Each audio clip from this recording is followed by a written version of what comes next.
దేని గురించి చెప్పండి, చెప్పండి సార్ ఒప్పుకుంటా. అదేంటి సార్ వద్దంటారు?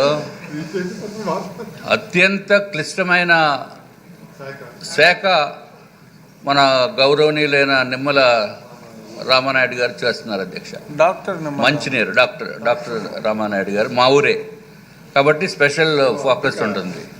మా జిల్లా అధ్యక్ష, నేను పుట్టిన ఊరు పక్కనే వారి ఊరు, విశాఖ జిల్లా కాదు, నర్సాపూర్ దగ్గర మీ ఇది. కానీ ఆయనకి ఎన్నో సేవలు చేస్తున్నారు.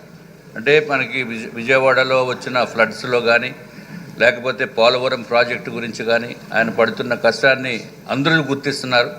ఆయన ఆరోగ్యం బాగున్నప్పుడు ఆయన సభకు రావటం అనేది సబబు కాదు అధ్యక్ష. దయచేసి గౌరవ మంత్రి గారిని రెస్ట్ తీసుకుని ఆయన ఆరోగ్యం కుదిరిపడిన తర్వాతే సభకు రావాలి తప్ప నార్మల్గా లేకుండా మీరు ఒక రూలింగ్ ఇచ్చి మన అందరి తరపున కూడా వారికి విన్నవించుకోవాల్సిన అవసరం ఉంది అధ్యక్ష. ఈ శనివారాల్లో రికవర్ అవుతారు మంత్రి గారు.